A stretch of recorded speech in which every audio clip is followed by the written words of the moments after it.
Ledakan. Angin kencang yang tak berujung di langit tiba-tiba meledak, dan sesosok tubuh turun dari awan dalam kekacauan dan muncul di depan Tuan Chen. Saat dia mendarat, lubang hitam kosmik besar tampak muncul di kehampaan, menyedot semua ledakan angin tak berujung dalam sekejap, menyebabkan dunia kembali ke keadaan semula dalam sekejap mata.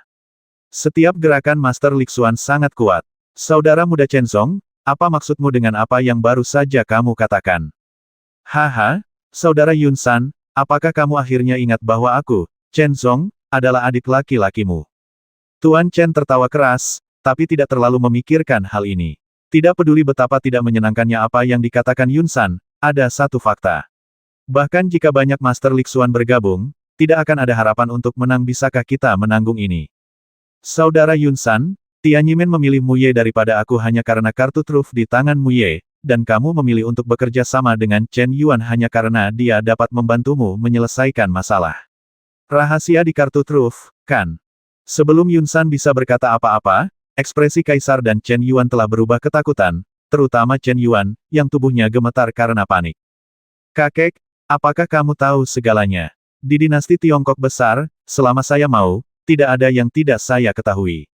Mendengarkan suara gemetar, Tuan Chen menghela nafas pelan di dalam hatinya, wajahnya tetap dingin, tapi sekarang, itu bukan waktunya untuk mengungkapkan kasih sayang keluarga. Seluruh tubuh Chen Yuan sepertinya hendak menyeberang. Saudara muda Chen Zong, apa sebenarnya yang ingin kamu katakan? Yun San mengerutkan kening dan bertanya. Sederhana sekali, mereka harus meninggalkan kota kekaisaran dengan selamat hari ini. Kata Tuan Chen dengan tenang, sambil menunjuk ke arah Chen Ye dan yang lainnya. Kakek, Chen Ye merasa cemas. Meskipun dia tidak tahu mengapa lelaki tua itu begitu yakin, dia tahu bahwa harga yang harus dia bayar setelah dia yakin tidaklah kecil. Tuan Chen melambaikan tangannya dan menatap Yun San dengan dingin. Setelah hening beberapa saat, Yun San berkata, saudara muda Chen Zong, tunjukkan ketulusanmu. Mendengar ini, Tuan Chen tersenyum dan berkata, saudara Yun San, garis keturunan saya seharusnya lebih murni dari garis keturunan Chen Yuan, bukan? Wajah Kaisar dan Chen Yuan menjadi lebih pucat.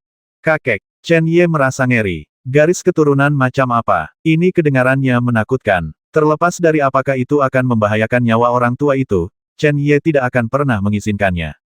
Saudara Yun San, apa kabar? Tuan Chen memandang Yun San sambil tersenyum. Haha, Yun San tertawa. Saudara muda Chen Zong sangat tulus, bagaimana mungkin saya tidak setuju? Oke, biarkan mereka pergi. Yun tua, tidak, kakek, tidak, kenapa? Aku masih ingin kamu memberitahuku apa yang harus aku lakukan. Kata Yun San dingin sambil menatap Kaisar.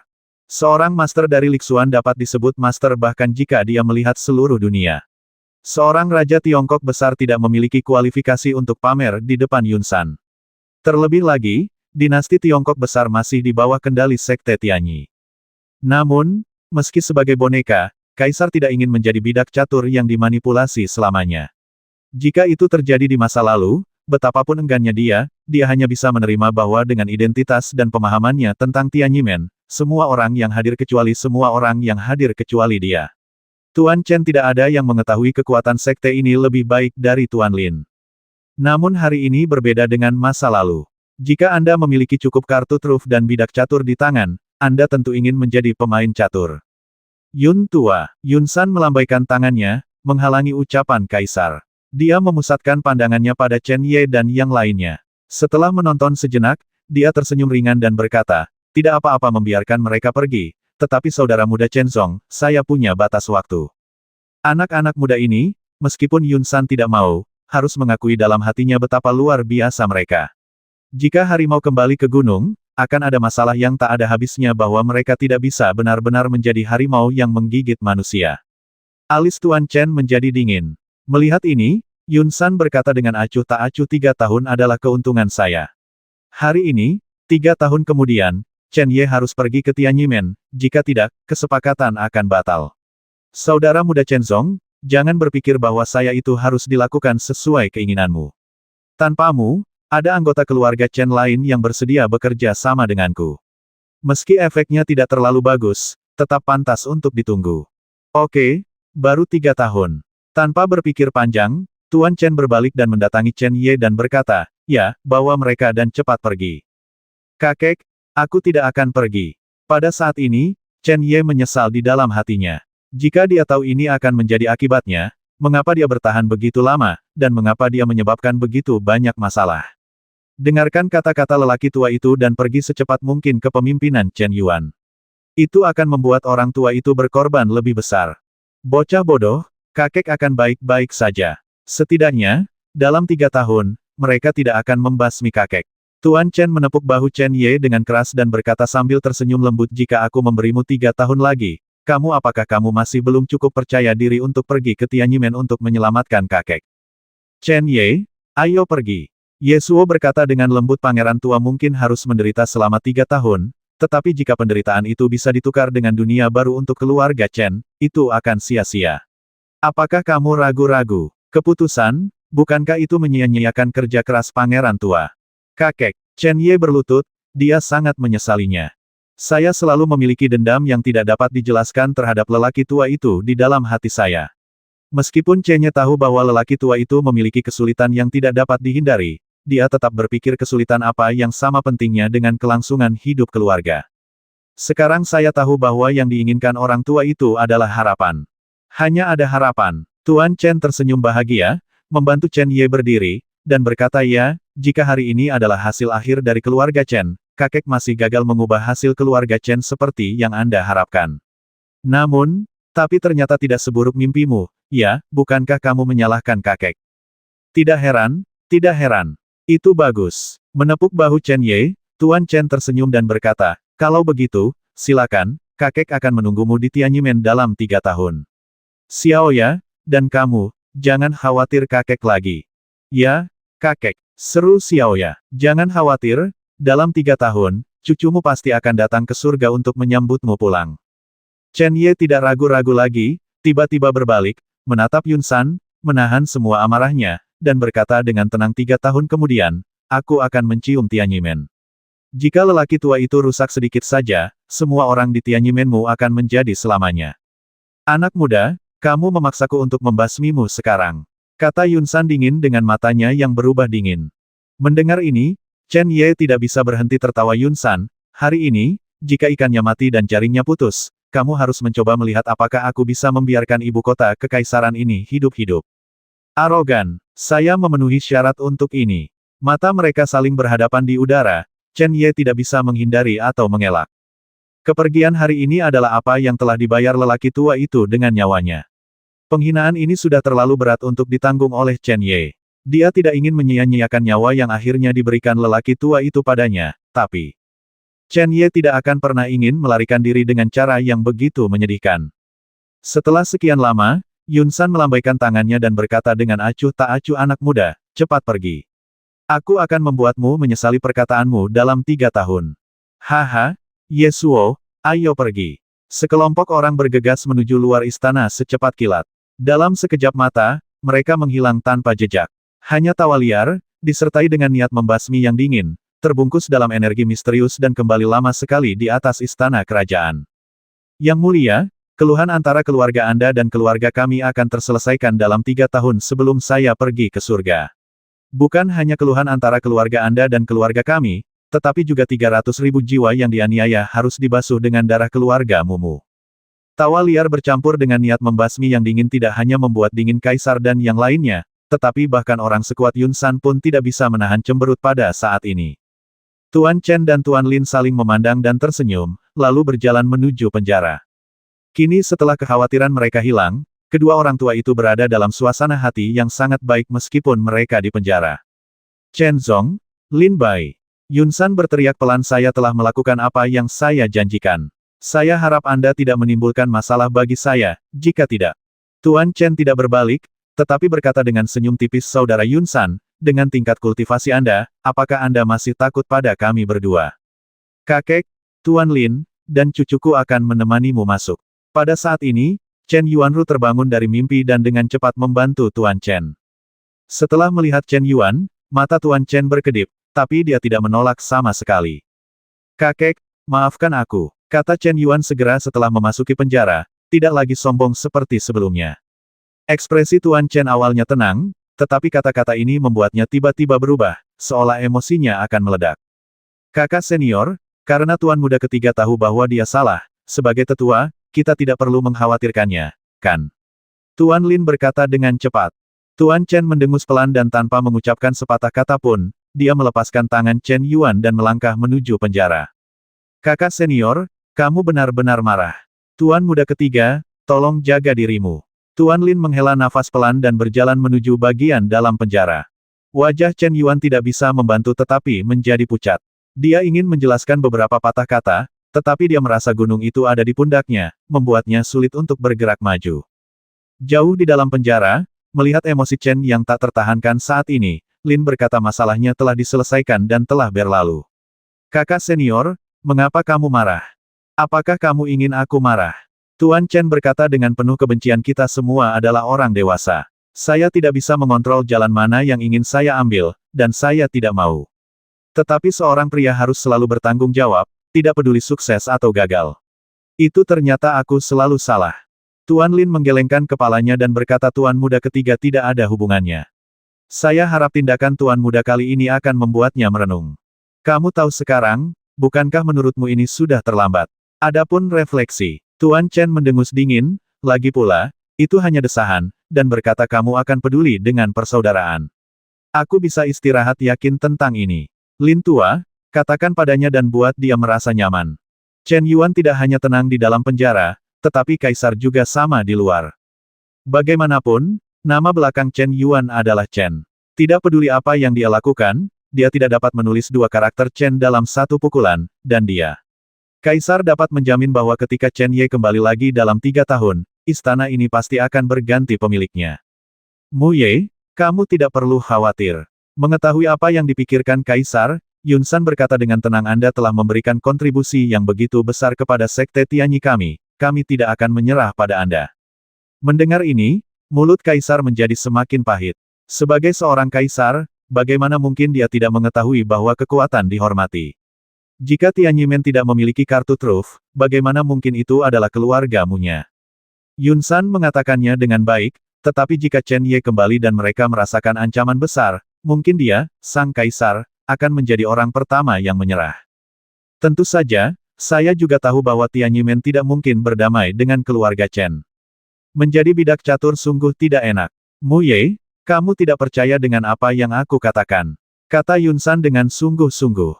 Jangan berani. Kaisar menenangkan diri dan berkata tentu saja saya tidak berani keberatan dengan apa yang dikatakan Tuan Yun. Tetapi mengenai kata-kata Tuan Yun, saya benar-benar percaya pada mata saya sendiri. Memberi Chen Ye 3 tahun sebenarnya tidak benar, keputusan yang bagus.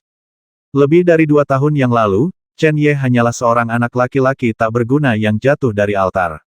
Siapa sangka bahwa hampir dalam semalam, Chen Ye tidak hanya akan bangkit kembali, tetapi juga menjadi begitu mempesona. Kaisar yakin bahwa hari ini, 3 tahun kemudian, ketika Chen Ye kembali ke ibu kota Dahua, belum lagi tidak ada seorang pun di seluruh dinasti Dahua yang dapat menghentikannya, bahkan jika dia sekuat Tianyimen, dia pasti akan mendapat masalah. Setelah beberapa tahun perencanaan, dia akhirnya berhasil melewati semua kesulitan, dan bahkan mempertaruhkan 300.000 nyawa untuk sementara waktu mencabut keluarga Chen. Kaisar tidak mau menyerahkan situasi baik ini hanya karena satu Chen Ye. Selama bertahun-tahun, di bawah tekanan Chen Zong, tidak hanya dirinya sendiri, tetapi seluruh keluarga kerajaan telah bekerja terlalu keras. Yun San menyipitkan matanya, dan cahaya dingin tiba-tiba melintas melewatinya. Ditanyai seperti ini, dan objek di matanya, seperti seekor semut. Meskipun semut ini tampak megah di dinasti Dahua, namun juga menyentuh saraf Gunung Yun San. Namun, keraguan tetaplah keraguan, dan perkataan ini sangat masuk akal. Bahkan Kaisar dapat melihat bahwa sebagai penguasa Lixuan, pemahaman intuitif Yun San tentang Chen Ye hanya akan menjadi lebih transparan. Dalam rangkaian pertempuran di istana hari ini, apa yang ditunjukkan Chen Ye jelas bukan apa yang bisa ditunjukkan oleh seniman bela diri Zhong Xuan biasa. Lebih jauh lagi, saya mendengar bahwa Chen Ye pada dasarnya telah dihancurkan dalam beberapa tahun. Dan pendengaran seperti ini dikonfirmasi setelah tiba di ibu kota kekaisaran. Itu adalah fakta. Untuk pemuda seperti itu, tidak ada yang tahu berapa ketinggian yang akan dia capai dalam waktu 3 tahun, dan kekuatan seperti apa yang akan dia tunjukkan saat itu. Tapi Yun San punya pertimbangannya sendiri. Mungkin memberi Chen Ye 3 tahun terlalu berlebihan, tapi jika dia bisa membuat Chen Zong mengambil inisiatif melakukan sesuatu untuk Tianyimen, itu akan sia-sia.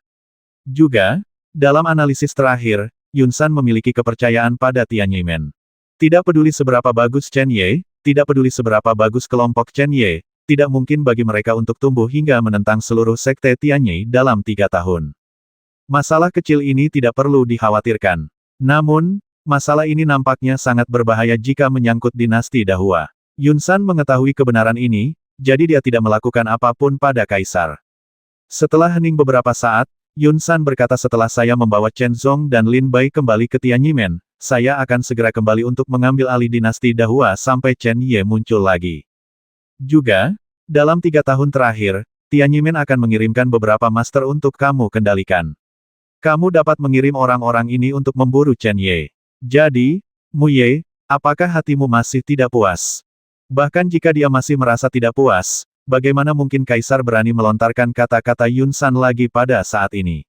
Memang benar dia memegang kartu truf, tapi jika dia melangkah terlalu jauh, itu akan menjadi kontraproduktif. Kalau soal kekuasaan dan strategi, kaisar sangat mahir dalam hal itu. Pada saat itu, dia berkata dengan hormat, terima kasih atas perhatian Anda, Tuan Yun, tapi yakinlah, Tuan Yun. Saya jamin apa yang Tuan Yun dapatkan dari tinggal di istana ini tidak akan kurang dari apa yang Anda dapatkan dari Tianyimen. Mendengar ini, Yun San tertawa terbahak-bahak. Mu Ye, asal kamu tega, oke, pergilah dan buat pengaturannya dulu. Jika waktunya tepat, aku akan mati. Tidak peduli seberapa besar masalahnya, jika ini masalah sudah selesai tidak, semuanya sia-sia.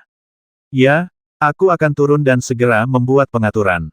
Setelah membungkuk, Kaisar dengan cepat berjalan menuju bagian dalam istana. Melihat Kaisar pergi, lengkungan tak terduga muncul di sudut mulut Yun San. Di luar kota kekaisaran, di kaki Gunung Beiwang, di sebuah paviliun kecil, Chen Ye dan yang lainnya berada dalam keadaan agak malu.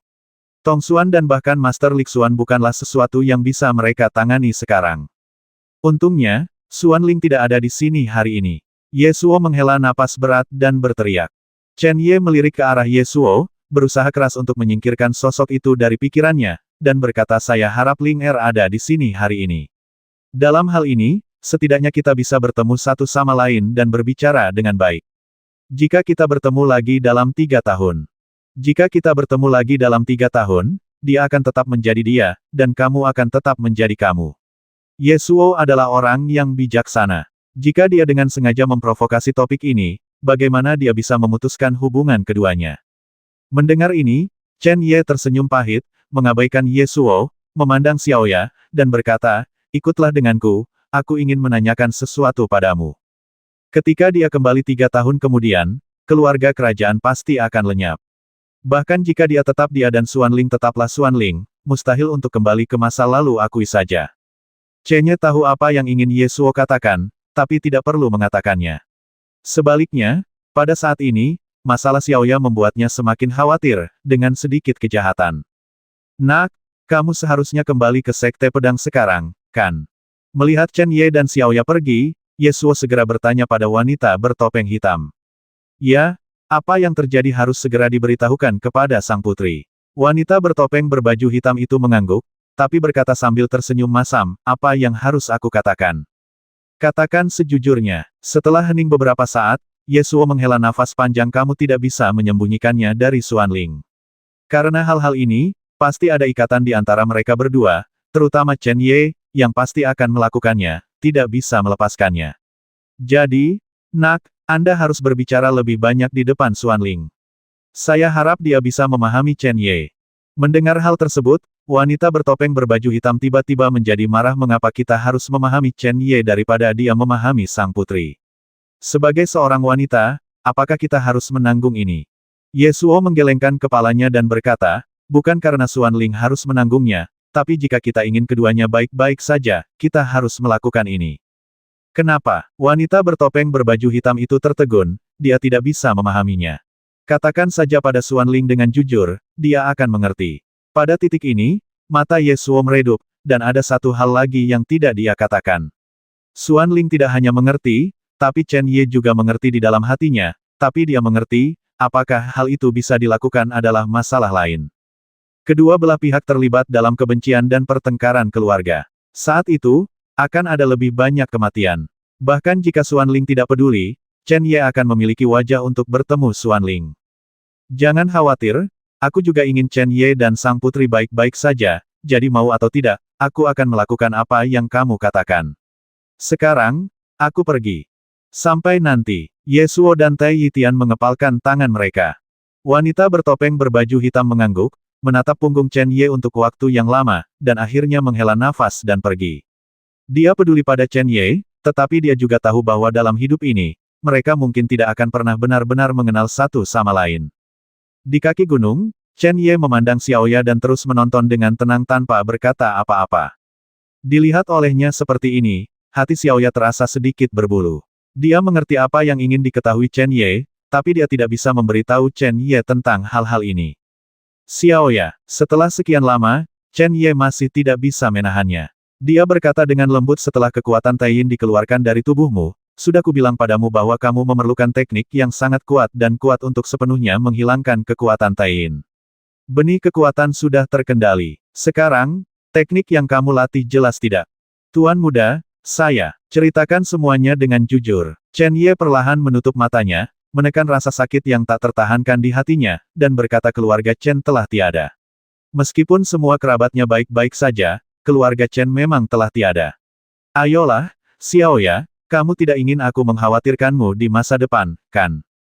Tuan muda, katakan, teriak Chen Ye dengan marah. Setelah menerima minuman seperti itu dari Chen Ye, ekspresi gugup Xiaoya menjadi tenang.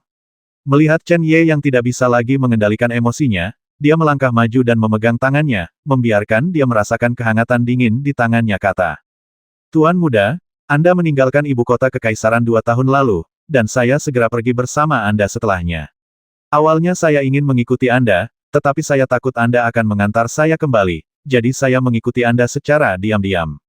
Tiba-tiba hati Chen Ye bergetar. Ketika dia meninggalkan rumah, dia sudah menjadi seorang pejuang di alam dasar Suan, tetapi Xiaoya belum benar-benar memasuki seni bela diri. Apakah kekuatan Taiyin begitu ajaib? Xiaoya melanjutkan saya mengikuti Tuan Muda ke puncak Gunung Beiwang dan bermalam bersama Tuan Muda di tempat ibu saya ditangkap. Saya berencana untuk terus mengikuti Anda secara diam-diam keesokan harinya sampai kami meninggalkan ibu kota kekaisaran. Muncullah, maka kamu tidak akan mengejarku, tetapi keesokan harinya. Apa yang terjadi keesokan harinya? Chen Ye tiba-tiba membuka matanya, dan cahayanya melonjak. Aku bertemu tuanku dan dia membawaku pergi. Tuanmu, siapa dia? Xiaoya memegang erat tangan Chen Ye, seolah dia takut dia akan membuangnya. Setelah beberapa saat, dia berkata Tuan muda, jangan khawatir, Tuan sangat baik padaku, dan, dengan benih-benih itu, kekuatan bulan, dia membantu saya setelah stabil, tidak hanya tidak akan merugikan saya di masa depan, tetapi perlahan-lahan akan diserap selama kultivasi saya.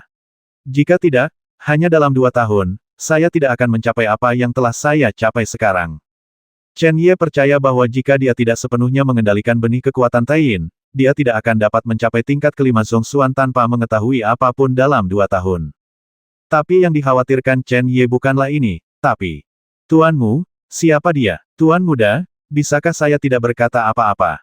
Tidak, semakin Xiaoya begitu tertutup, semakin Chen Ye meragukan asal-muasal tuannya.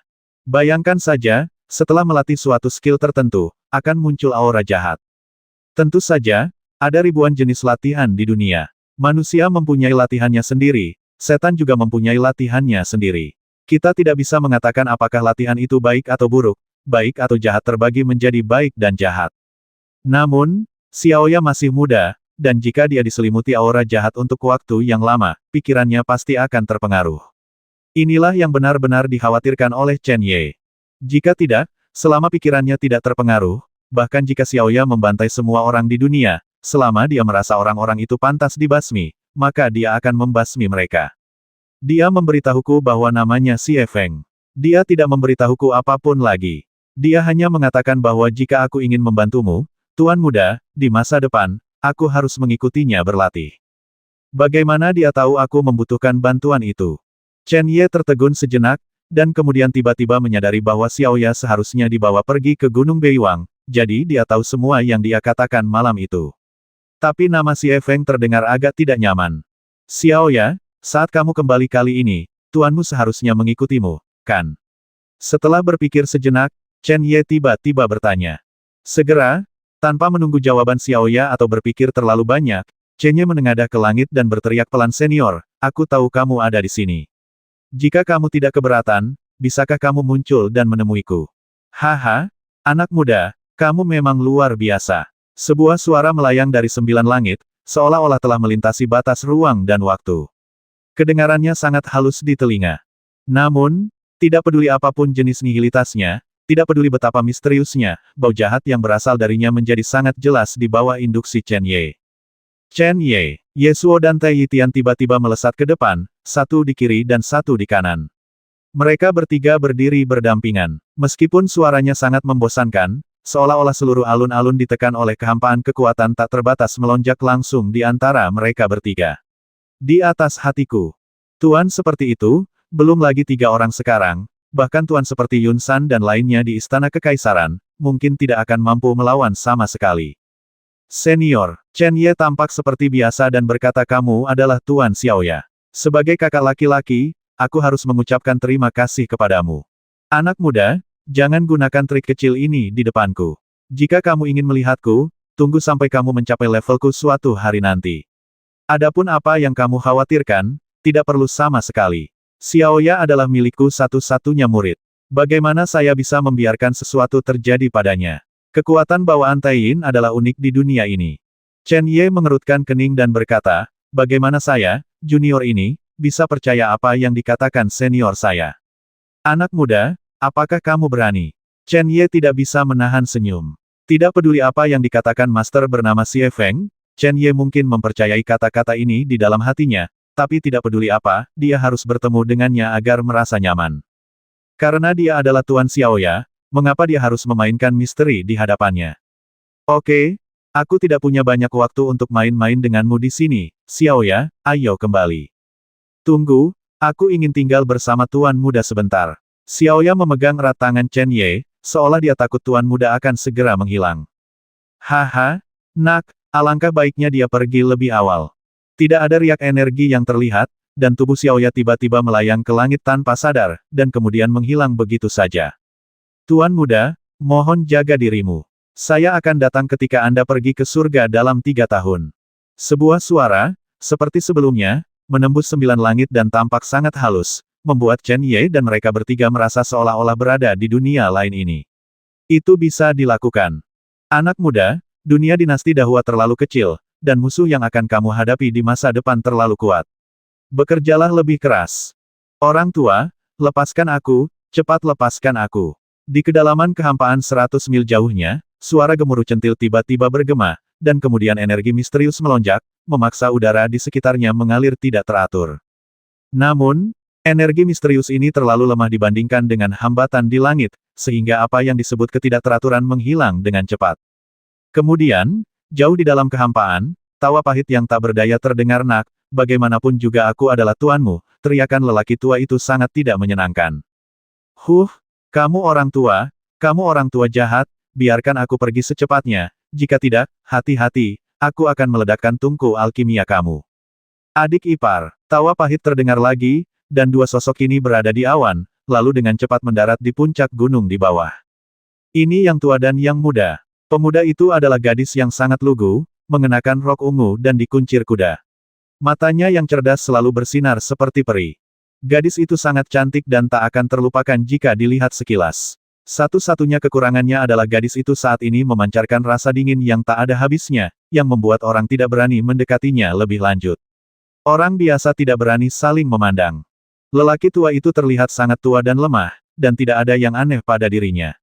Namun, fakta bahwa dia bisa berjalan dengan bebas di kedalaman kehampaan sudah cukup untuk memahami bahwa lelaki tua ini adalah seorang guru yang luar biasa.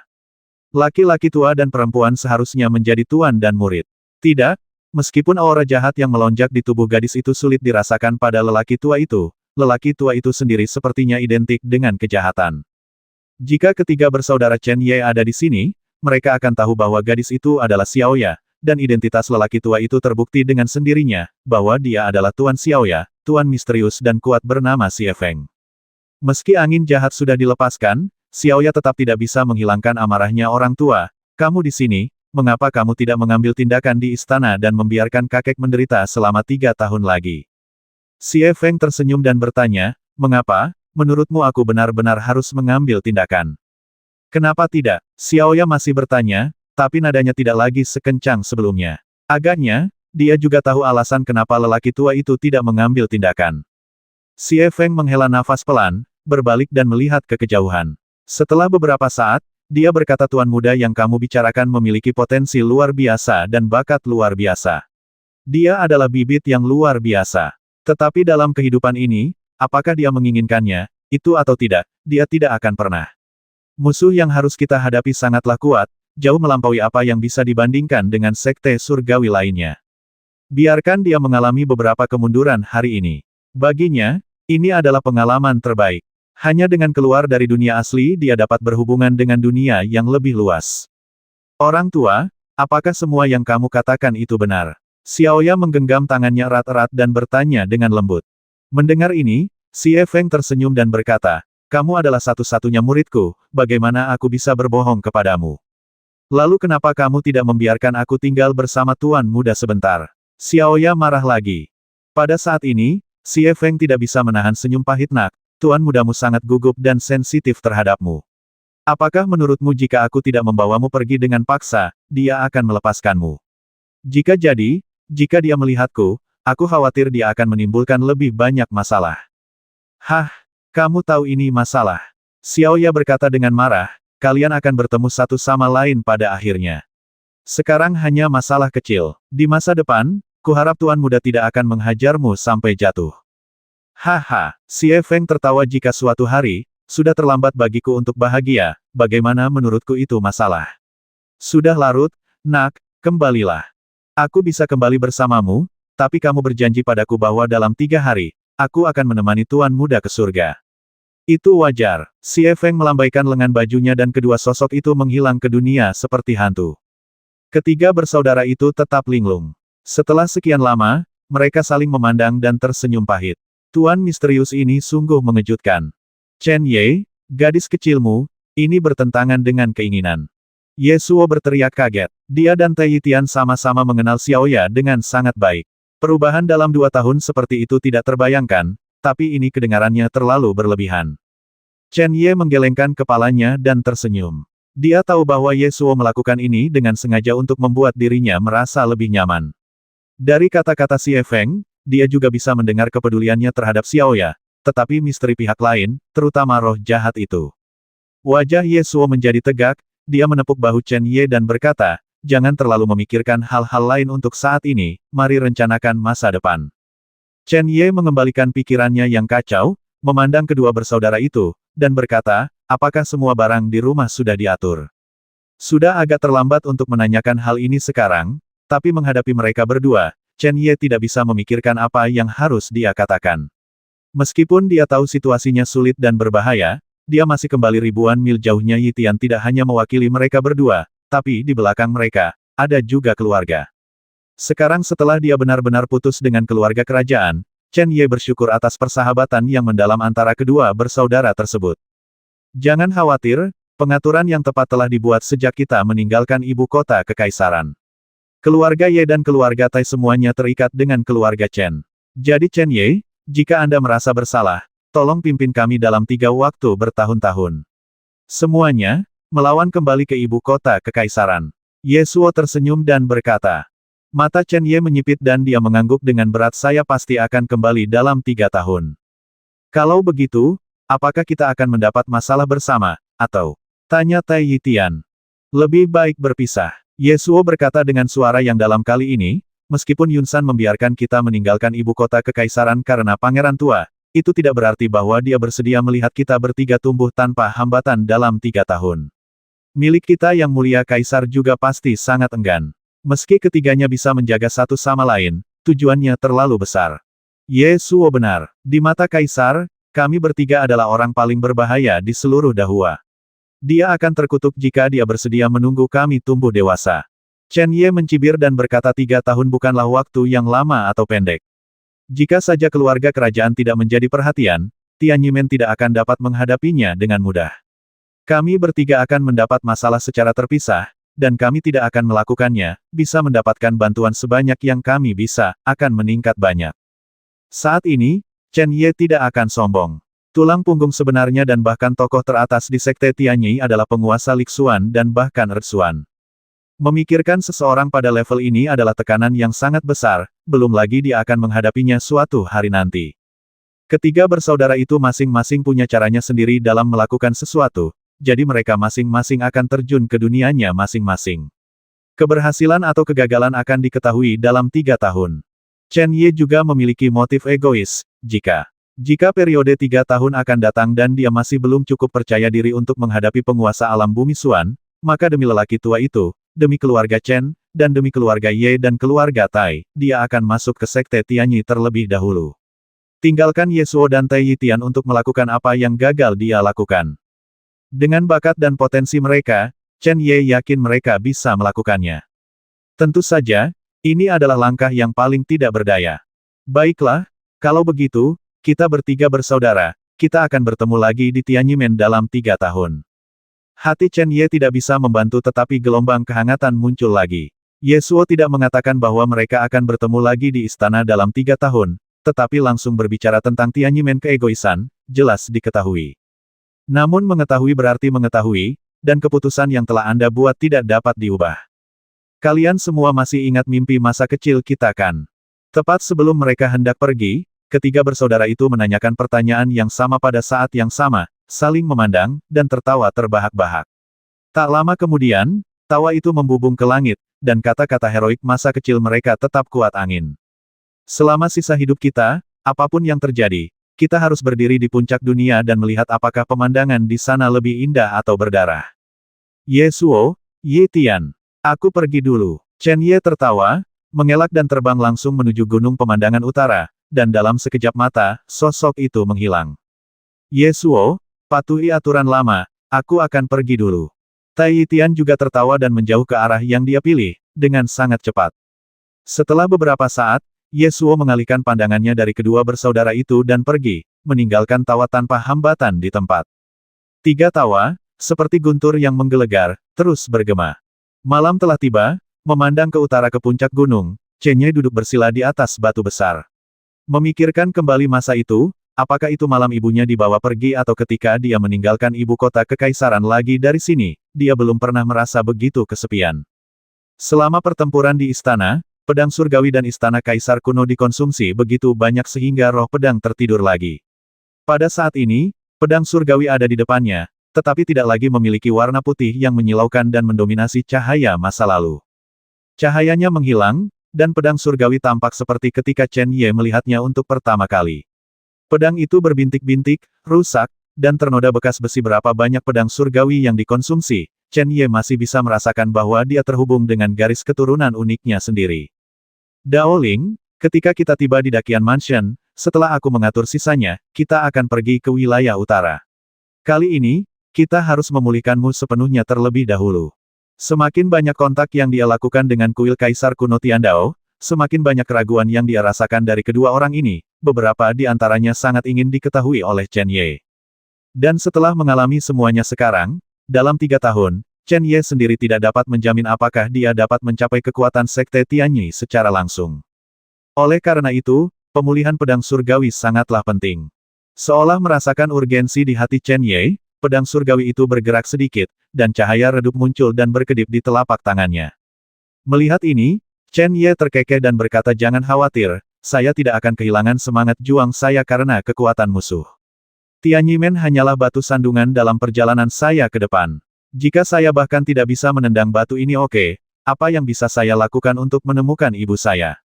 Berada di puncak Gunung Beiwang, Chen Ye bisa lebih memahami semua yang terjadi di sini saat itu. Tingkat kedua dari Zhongshuan adalah tingkat kultivasi Chen Ye saat ini. Pada tingkat ini, menghadapi Yun San, dia dapat dengan jelas merasakan kekuatan yang terakhir. Namun, dengan tingkat kultivasi ini, dia hanya dapat merasakan kekuatan yang terakhir Zhou dan yang lainnya tidak dapat dirasakan dengan jelas. Ada perbedaan besar di antara keduanya. Menarik napas dalam-dalam, Chen Ye segera mulai berlatih. Masa lalu telah berlalu, dan tidak ada gunanya memikirkannya. Bekerja keras untuk meningkatkan kultivasi Anda adalah cara yang benar. Saat Chen Ye memasuki samadhi, dunia sekitarnya tampaknya telah mengeras. Hanya pedang surgawi yang tampaknya memperbaiki dirinya sendiri, menciptakan riak seperti gelombang air. Saya tidak tahu berapa lama waktu yang dibutuhkan, tetapi riak yang dihasilkan oleh pedang surgawi tiba-tiba tampak terlibat dalam beberapa hal, dan semuanya melonjak seperti kilat ke arah tertentu. Arah ini persis di mana tubuh Chen Ye berada. Berdengung. Tubuh Chen Ye sedikit gemetar saat ini, dan segera, kondisi kultivasinya tiba-tiba terganggu. Menurut akal sehat, jika latihan Anda terganggu seperti ini, meskipun Anda tidak menjadi gila, setidaknya Anda akan sedikit terluka. Tetapi Chen Ye tidak hanya merasa tidak terjadi apa-apa padanya, tetapi dia juga dalam kondisi yang sangat baik. Chen Ye tercengang, ini sungguh aneh. Jiwa. Pikiran Chen Ye bergerak dan dia dengan cepat bergegas ke ruang kesadaran. Demi racun bawaan Ling Er, Chen Ye tidak ragu-ragu mengorbankan jiwanya sendiri untuk menghilang, tetapi juga secara paksa menyegel orang itu. Meskipun itu adalah segel aura misterius setelahnya, jiwanya sendiri sudah dikonsumsi terlalu banyak. Keadaan jiwa yang berubah secara alami berada di ambang kehancuran. Selama Ling Er tidak ada hubungannya, ada baiknya melepaskan perubahan jiwa. Jadi sejak saat itu, Chen Ye tidak dengan sengaja meminta apapun. Jika perubahan jiwa bisa diperbaiki dengan sendirinya, tentu saja akan baik-baik saja. Jika tidak kunjung membaik, anggap saja dia tidak pernah mengalaminya. Namun yang tidak saya duga sekarang adalah bahwa kondisi perubahan jiwa tidak hanya pulih, tetapi juga tampak berada dalam kondisi yang lebih baik dibandingkan saat mencapai bentuk awalnya tingkat. Apa yang terjadi? Chen Ye dalam keadaan linglung. Selama ini, dia tidak punya kesempatan lain, bukan? Ibu kota kekaisaran tetaplah ibu kota kekaisaran. Meski kejadian yang menimpa keluarga Chen mengejutkan dunia, pada akhirnya akan menjadi topik perbincangan orang-orang setelah makan malam. Mungkin ada beberapa orang yang tidak puas, tetapi di kota kekaisaran saat ini, keluarga kerajaan adalah yang dominan, dan tidak ada yang bisa mengontrol dan menyeimbangkannya. Oleh karena itu, kekuasaan kekaisaran adalah yang tertinggi. Kota kekaisaran. Dua sosok datang dari kejauhan dan muncul di depan gerbang kota yang megah dalam sekejap. Melihat kota megah yang memancarkan suasana primitif, suara wanita muda itu tiba-tiba terdengar dingin tanpa henti. Akhirnya kita sampai di sini, kuharap kita belum terlambat.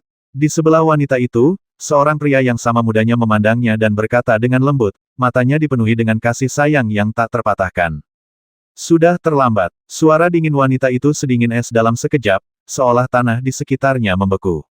Mendengar hal itu, pemuda itu mengangkat alisnya dan mengikuti pandangan wanita itu untuk melihat pemberitahuan yang dipasang di sisi tembok kota.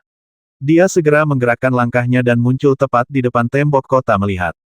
Orang yang dapat memasang pemberitahuan di sini, jika bukan pemerintah, harus berasal dari istana, ibu kota kekaisaran, dan kota kekaisaran, tidak akan pernah ada kekuatan lain yang dapat mengambil tindakan berani dalam situasi saat ini. Oleh karena itu, ketika pemuda itu tanpa basa-basi mencatat pemberitahuan tersebut, para prajurit di gerbang kota masing-masing melambaikan tombak mereka di tangan dan ingin langsung menuju ke yang sebelumnya. Namun, begitu mereka mengambil langkah, mereka mundur karena terkejut, karena setelah pemuda itu melihat sekilas apa yang tertulis di pemberitahuan itu, niat membasmi yang gila melonjak keluar dari tubuh pemuda itu seperti angin kencang. Niat membasmi yang gila itu sangat kuat, setidaknya ketika para prajurit ini merasakannya, itu sangat kuat. Tidak hanya pemuda itu, tetapi wanita itu juga dipenuhi dengan niat membasmi yang ekstrim saat ini. Meski keduanya berjalan beriringan, niat membasmi yang muncul di luar sepertinya terhubung satu sama lain, membentuk pedang pembuka langit yang melayang di angkasa, menutupi seluruh langit dan bumi di depan gerbang kota. Siapapun yang berada di dalamnya merasa seperti berada di neraka. Perintah yang diinginkan, haha, sebenarnya itu perintah yang diinginkan, Yan Er, kita benar-benar terlambat. Pemuda itu berkata dengan suara serak, dan saat suara itu bergema, niat membasmi yang tampak seperti pedang yang membelah langit sudah ada, bahkan mengancam mereka. Wanita bernama Yan Er tersenyum dingin karena ini pesanan yang diinginkan, berarti Chen Ye baik-baik saja sekarang. Selama dia baik-baik saja, itu akan baik-baik saja. 3 tahun, haha, 3 tahun kemudian, kami akan menunggu untuknya di luar Tianyimen, baiklah. Pemuda itu mengangguk, namun niat membasminya yang gila masih tetap ada. Dia memandang kota yang megah itu dan berkata, kita akan pergi saja. Mengapa kita tidak melakukan sesuatu? Bahkan Chen Ye terpaksa mundur, apalagi yang bisa kita lakukan? Berhentilah memberinya masalah yang tidak perlu. Wanita itu menggelengkan kepalanya dengan ringan, berbalik dan pergi tanpa ragu-ragu. Mata pemuda itu menegang, lalu dia berbalik dan mengikuti wanita itu. Dalam waktu kurang dari 10 hari, di seluruh dinasti Tiongkok besar, pemberitahuan pencarian yang serupa dengan yang ada di tembok ibu kota kekaisaran dipasang di mana-mana. Tiba-tiba, semua orang tahu bahwa dinasti telah berubah. 300.000 nyawa, haha. Yang mulia kaisar benar-benar kejam. Mengapa Anda tidak melihatnya sebelumnya?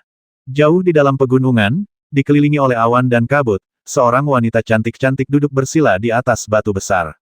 Melihat lautan awan di depannya, dia tersenyum dengan tenang dan berkata, "Yang mulia, menurut Anda bahwa begitu saja, keluarga Chen bisa dicopot. Bukankah itu konyol? Chen Ye aman dan sehat, cepat atau lambat dia akan menggulingkan dinasti Dahua. Nona, sudah berapa lama, dan kamu masih peduli dengan orang lain?" Tidak jauh dari wanita itu, seorang lelaki tua memandangnya dan mau tidak mau berkata. Wajah cantik wanita itu sedikit memerah, seolah dia malu laukian, Chen Ye bukan orang lain. Orang tua itu berkata tanpa daya, "Ya, saya tahu bahwa Chen Ye bukanlah orang lain, tetapi Anda telah mengabdikan diri Anda padanya seperti ini. Jika Anda memiliki, di masa depan, bagaimana dia bisa tahu? Saya menyukainya dan bekerja untuknya dengan sukarela. Mengapa saya harus memberitahu dia?" Kota Qingyang. Secara keseluruhan, kota kecil ini tidak terlalu jauh dari kota kekaisaran, namun karena terhalangnya Gunung Beiwang, letak geografisnya menjadi tidak begitu jelas. Meski begitu, di kota kecil, orang masih bisa mendengar diskusi yang sama seperti di kota kekaisaran. Keluarga Chen adalah keluarga kaya yang berdiri di puncak seluruh dinasti Dahua. Di masa lalu, tidak peduli siapa mereka, tidak peduli apakah mereka yakin atau tidak, mereka harus mengakui bahwa kesombongan apapun yang mereka miliki di hadapannya, keluarga tidak akan menjadi masalah. Simpanlah dengan jujur. 2 bulan lalu, tersiar kabar bahwa Tuan Chen dari keluarga Chen telah melakukan pengkhianatan dan membasmi 300.000 tentara dinasti kekaisaran dalam satu kali kejadian. Berita itu benar. Lagi pula, dengan status tertinggi yang dimiliki keluarga Chen dalam dinasti, bahkan jika mereka ingin bersaing dengan atau bahkan menggantikan keluarga kerajaan saat ini, sepertinya tidak perlu menggunakan metode ini kebanjiran. Mengenakan topi memalukan tanpa alasan. Kata makar bukan sekedar kata. Namun mereka tidak pernah menyangka bahwa pemberitahuan buronan tersebut dengan jelas memberitahu semua orang bahwa masalah ini benar. Ini mengejutkan seluruh dinasti. Apakah keluarga Chen sebenarnya pengkhianat? Yang mulia kaisar, hehe, apakah Anda mencoba membuktikan tuduhan terhadap keluarga Chen kami? Melihat beberapa pemberitahuan yang dipasang di luar kota, seorang pemuda tersenyum dingin, berhenti sejenak, dan berjalan ke kota. Kota Qingyang saat ini telah sepenuhnya diambil alih oleh keluarga Luo setelah keluarga Qiyu dan Aula Pedang Gila dihancurkan. Meskipun keluarga Luo belum sepenuhnya menguasai kota ini, semua kekuatan di kota tahu bahwa bukan karena keluarga Luo tidak menginginkannya, tetapi kepala keluarga Luo, Luo Ling, tampaknya tidak menginginkannya, sangat tertarik dengan kota Qingyang.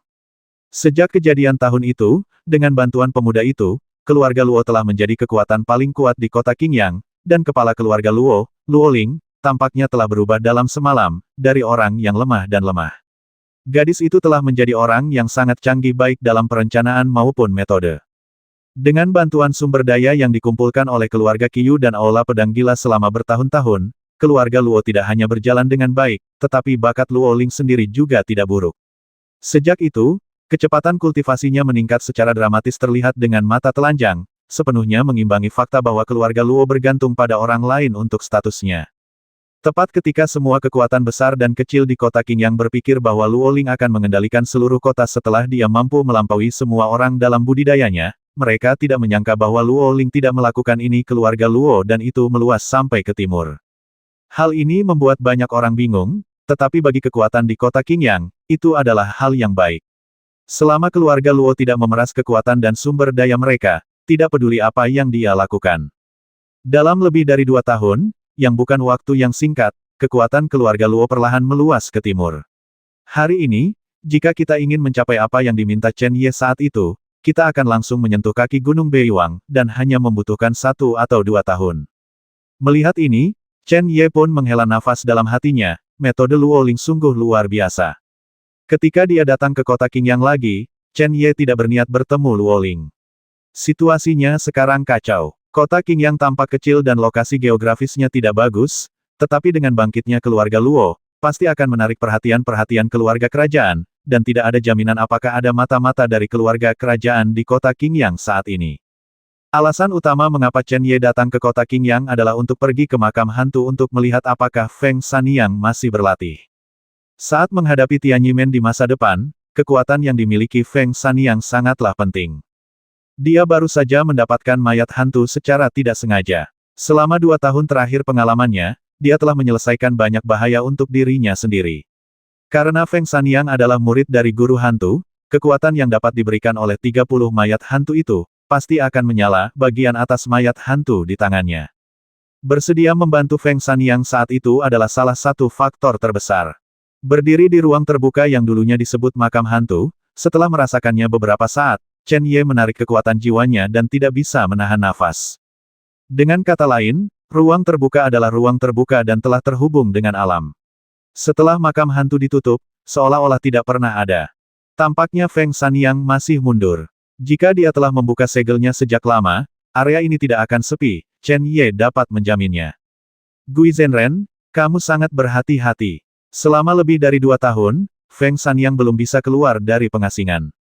Bisa dibayangkan kekuatan yang diberikan oleh guru hantu pada segel ini. Lupakan saja, Nona Feng, latihanmu menyenangkan. Chen Ye bergumam tak berdaya, berhenti menunda-nunda, dan dengan cepat bergerak maju. Saat sosok Chen Ye menghilang di depannya, di hutan tidak jauh dari tempat terbuka, sesosok tubuh halus perlahan berjalan mendekat. Jika ada orang lain di sini, mereka akan menemukan bahwa sosok ini adalah Luo Ling, kepala keluarga Luo yang paling berkuasa di kota Qingyang. Melihat ke arah kepergian Chen Ye, sedikit kekecewaan dan keluhan muncul di mata indah Luo Ling. Tuan, Anda telah tiba di kota Qingyang, mengapa Anda tidak datang dan menemui saya? Saya tahu Anda berada di bawah banyak tekanan sekarang, dan Anda tidak ingin menyakiti saya dan keluarga Luo, tetapi bagaimana Anda bisa menyakiti kita? Ekspresi kesusahan muncul di kedalaman matanya. Dia melihat ke ruang kosong dan bergumam pelan, Saudari Feng, bukankah kekuatan yang kamu butuhkan cukup? Tuan muda sangat membutuhkan bantuan sekarang. Seolah-olah menanggapi kata-kata Luo Ling, cahaya redup tiba-tiba melayang di ruang terbuka bekas makam hantu, seperti keinginan Ode Wisep. Meski saat itu siang hari bolong, tetap saja menimbulkan perasaan menakutkan bagi orang-orang. Hal ini membuat orang biasa terlihat seperti cahaya hantu yang menakutkan muncul langsung di tangan Luo Ling. Setelah beberapa saat, Luo Ling tidak bisa menahan senyum pahit. Kemudian dengan jentikan jarinya, cahaya hantu itu melintas kembali ke ruang terbuka. Kalau begitu, Saudari Feng, kamu harus berlatih keras. Saya akan mengatur hal-hal lain. Bagaimanapun, masih banyak waktu. Saya rasa saya bisa membantu Tuan Muda. Setelah mengatakan itu, Luo Ling berbalik dan berjalan menuju kota Qingyang. Namun, dia baru saja berbalik. Tidak jauh dari sana, terdengar suara menusuk udara, merobek udara dan bergema dengan tajam. Setelah beberapa napas, puluhan sosok bergegas mendekat dan mendorong Luo Ling kembali. Tuan Luo, halo. Orang pertama yang datang adalah seorang pria paruh baya yang kasar. Luo Ling mengenal pria ini, tetapi dia juga mengenal sebagian besar dari lusinan orang tersebut. Bukan hanya mereka orang asing, orang-orang ini juga tidak lemah dalam budidaya. Dari sudut pandang prajurit kota Qingyang, semua orang asing dapat berdiri di puncak kota Qingyang. Meskipun keluarga Luo tidak sepenuhnya mengendalikan kota Qingyang, bagaimana mungkin Luo Ling tidak tahu jika banyak orang asing muncul, dan semuanya adalah tuan. Seorang tuan dari keluarga kerajaan. Setelah Luo Ling menceritakan kisahnya, seseorang keluar dari kerumunan orang asing, memandangnya, dan mencibir. Awalnya saya masih sedikit curiga, tetapi sekarang tampaknya, Tuan Luo, kita tidak perlu melakukannya meragukannya lagi, kan? Tentu, Luo Ling tersenyum tipis dan berkata orang yang dicari dalam pemberitahuan di luar kota sedang dicari. Saya pikir tidak ada seorang pun di kota Qingyang yang tidak tahu hubungan apa yang dimiliki orang itu dengan keluarga Luo saya. Akan ada orang yang tidak tahu. Dalam hal ini, Tuan Luo, Anda hanya memiliki 2 pilihan, mati, atau memilih setia kepada dinasti. Mendengar ini, Luo Ling tersenyum dan berkata bukan tidak mungkin untuk setia kepada dinasti, tapi kalian tidak bisa mengancam saya. Mereka yang mengenal Luo Ling dengan baik mau tidak mau merasakan perasaan yang mendalam di dalam hati mereka. Ketika keluarga Luo menolak, Luo Ling terpaksa memasuki aula pedang gila. Namun lebih dari 2 tahun kemudian, menghadapi lusinan orang yang dianggap ahli terbaik di kota Qingyang, dia tidak menunjukkan rasa takut sama sekali, dan menunjukkan gaya semua orang dalam setiap gerakan yang dia lakukan. Kepala keluarga Luo ingin menguji kekuatan kita. Nah, Jika kamu ingin kepala keluarga Luo menyerah, kamu harus memamerkannya. Pemimpin keluarga kerajaan memberikan senyuman dingin, sedikit warna berapi-api muncul di matanya, dan kemudian sosoknya bergerak, membawa energi dalam yang kuat, dan melesat keluar. Begitu sosok itu bergerak, dia menyadari bahwa penglihatannya kabur. Ketika dia kembali normal dalam sekejap, gadis itu sudah berdiri di depannya dia memainkannya, dia pasti akan jatuh cinta padanya. Tetapi pada saat ini, jari giok itu berubah menjadi tangan dewa kematian, tergores ringan, dan tanda darah muncul di tenggorokan tuan kerajaan dengan berat. Hanya dengan satu gerakan, dia benar-benar membasmi seorang master di alam mendalam dasar tingkat 8. Tepat ketika seluruh dinasti sedang berada dalam kekacauan tentang keluarga Chen, Chen Ye datang ke rumah Daqian dengan tenang.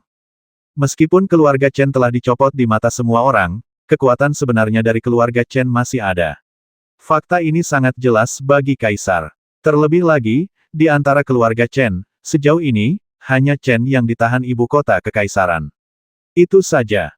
Meskipun Chen adalah tokoh tertinggi dalam keluarga Chen, memenjarakannya juga merupakan pukulan berat bagi keluarga Chen sampai batas tertentu. Namun, selama bertahun-tahun, Chen kurang memperhatikan urusan keluarga Chen. Semua masalah, besar atau kecil, ditangani oleh Chen Sun dan Chen Li yang mengurusnya. Oleh karena itu, tidak mungkin menghancurkan keluarga Chen sepenuhnya. Demikian pula, tidak mungkin menghilangkan semua pengaruh keluarga Chen di dinasti Dahua dalam waktu singkat. Oleh karena itu, perlu waktu lama bagi keluarga kerajaan untuk membongkar rumah Daqian atau tempat lain yang dikuasai keluarga Chen. Selain itu, caranya tidak boleh berlebihan, jika tidak maka pasti akan menimbulkan reaksi balik. Setelah Chen Ye terlahir kembali, banyak hal telah berubah. Yang paling jelas adalah kebangkitan Chen Ye sendiri, dan belum lama ini, Tuan Chen secara pribadi mengeluarkan perintah. Tidak mungkin keluarga Chen menjadi seperti yang terjadi di kehidupan sebelumnya. Karena hal yang sama, keluarga tersebut hancur dalam semalam. Oleh karena itu, meskipun Chen di penjara, selama Chen Ye masih di sana, masih ada solusi untuk krisis besar ini. Tentu saja, Kaisar tidak akan pernah berbelas kasihan selama proses ini. Jika responnya tidak tepat, bukan tidak mungkin untuk membongkar sepenuhnya kekuasaan keluarga Chen. Bagaimanapun, situasi saat ini terlalu parah bagi keluarga Chen. Kata pengkhianatan saja sudah cukup untuk membuat keturunan langsung keluarga Chen merasakan tekanan yang besar. Di era manapun dan dinasti manapun, tidak akan ada ruang untuk pengkhianatan. Meskipun banyak orang memahami bahwa ada terlalu banyak hal aneh dalam kejadian ini, faktanya Tuan Chen di penjara juga merupakan fakta bahwa tokoh utama dalam keluarga Chen, terutama Tuan Chen, hilang. Orang biasa tidak berhak memikirkan terlalu banyak tentang keluarga Chen Anda. Ini semua adalah hal yang harus diselesaikan oleh Chen Ye. Jika tidak, keluarga besar Chen kemungkinan besar akan berubah menjadi bunga yang layu, bahkan jika suatu hari Chen Ye kembali dengan kekuatan dan membasmi kaisar saat ini dan sekelompok orang, Luo-Luo di mata orang lain, kamu hanya mengandalkan kekuatanmu sendiri. Awalnya, ini adalah dunia di mana kekuatan dihormati, dan tidak berlebihan jika Chen Ye bisa mencapai ini. Namun jangan lupa bahwa dinasti Tiongkok besar adalah dunia sekuler. Karena ini adalah dunia sekuler, ada aturan dan hukum di dunia ini. Chen Ye dapat dengan paksa menggulingkan keluarga kerajaan saat ini dengan paksa, tetapi tidak dapat dihindari bahwa dia akan meninggalkan reputasi yang sangat buruk. Chen Ye tidak akan pernah menggunakan metode paling biadab untuk menyelesaikan masalah ini sampai ini adalah pilihan terakhir. Terlebih lagi, bukan keluarga Chen yang bersalah, tapi kaisar. Tidak ada alasan bagi keluarga Chen untuk menanggung keburukan abadi demi keluarga kerajaan. Chen Ye, Tuan Muda. Ketika Zixuan dan Su Li melihat Chen Ye, mereka berdua ketakutan berdasarkan temperamen mereka. Dalam diri Chen Ye sekarang, apakah masih ada vitalitas yang harus dimiliki seorang pemuda? Tak perlu dikatakan lagi, dia bepergian dalam waktu lama dan berdebu. Alis dan matanya menunjukkan bahwa dia lelah. Itu adalah kelelahan mental dari dalam keluar. Su Li mungkin memiliki pemahaman yang terbatas tentang Chen Ye, tetapi setelah apa yang terjadi dengan Ling Er, Zixuan sangat jelas tentang karakter Chen Ye. Menghadapi racun bawaan, Chen Ye masih menunjukkan semangat juang yang tak tertandingi, dan sekarang, Chen Ye sebenarnya lelah. Chen Ye, Zixuan mendukungnya, dan kekhawatiran mendalam di mata indahnya tidak bisa lagi disembunyikan. Saya baik-baik saja. Chen Ye tersenyum, melepaskan dukungan Zixuan, melangkah ke depan ruang tamu, duduk, dan berkata, Paman Su, saya punya beberapa kata dan beberapa hal yang perlu Anda jelaskan segera. Ya, Tuan Muda, tolong bicara. Su Li duduk tegak. Dia mengerti bahwa mulai sekarang, Chen Ye adalah kepala keluarga Chen yang sebenarnya, dan apakah keluarga Chen dapat bertahan dari kesulitan besar ini tergantung pada pemuda ini. Dalam pengambilan keputusan manusia, beritahu semua orang bahwa ayahku, Tuan Chen, melakukan pengkhianatan dengan paksa.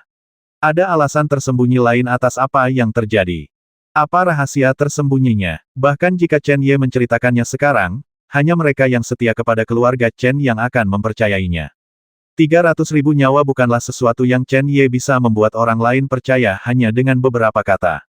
Ini hanya untuk memberitahu orang-orang yang setia kepada keluarga Chen bahwa dari awal hingga akhir, keluarga Chen tidak melakukan apapun yang merusak alam, dan dada mereka dapat ditegakkan. Jika keputusan kaisar dikeluarkan dan semua paman diminta kembali ke Beijing untuk melaporkan tugas mereka, tidak perlu memperhatikannya. Wajah Su Li tidak bisa menahan gemetar. Dengan melakukan ini, bukankah dia menjelaskan bahwa dia akan memiliki hubungan tiga arah dengan kaisar? Meski saat ini memang belum ada kemungkinan rujuk dengan keluarga kerajaan, namun secara nama, tak peduli mereka dari keluarga Chen atau siapapun, selama mereka di Dahua, mereka semua adalah menteri. Jika para menteri tidak menaati keputusan tersebut, bukankah hal itu akan memberikan kesempatan yang sangat baik kepada kaisar untuk mengambil tindakan?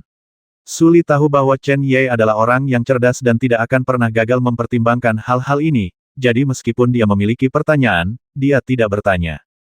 Chen Ye tersenyum tipis dan menjelaskan kaisar belum melancarkan pembersihan umum. Dia takut akan kekuasaan di tangan pamannya.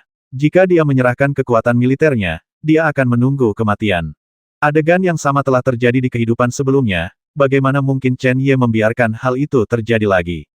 Menolak dan tidak menaati keputusan sepertinya merupakan kejahatan serius. Haha, saat ini, apakah lebih serius daripada makar? Chen Ye mencibir dan berkata tentu saja, jika dekret kaisar hanya untuk menenangkan, bahkan jika itu berarti memecat paman dari jabatannya, selama mereka masih di tempat asalnya, maka saya akan menyetujuinya. Jangan khawatir, Tuan Muda, siapapun yang mengambil alih, kekuatan militer kita akan tetap menjadi milik kita. Su Li berkata dengan sungguh-sungguh, menunjukkan kesetiaannya. Chen Ye melambaikan tangannya. Dia percaya pada kesetiaan semua orang. Jika tidak, dalam pembantaian itu, selain keluarga Chen, tidak akan ada terlalu banyak orang yang masuk neraka bersama-sama. Selain itu, izinkan saya memberitahu Anda para paman bahwa jika kaisar ingin mereka membuat pernyataan, maka dia sebaiknya setuju dan menyalahkan semuanya pada keluarga Chen. Tuan Muda, apa ini? Haha, Paman Su, tidak apa-apa. Dengan kekuatan militer di tangan, mereka tidak takut dengan pembersihan kaisar dalam waktu singkat. Namun, mereka selalu harus memberikan penjelasan. Termasuk Su Li, mereka bukanlah orang tua dan kurang percaya diri untuk menghadapinya penindasan kaisar. Untuk saat ini, ikuti saja kemauan kaisar. Kaisar menginginkan cukup waktu, begitu pula Chen Ye. Dalam beberapa hari mendatang, Chen Ye pasti tidak akan tinggal di dinasti Dahua.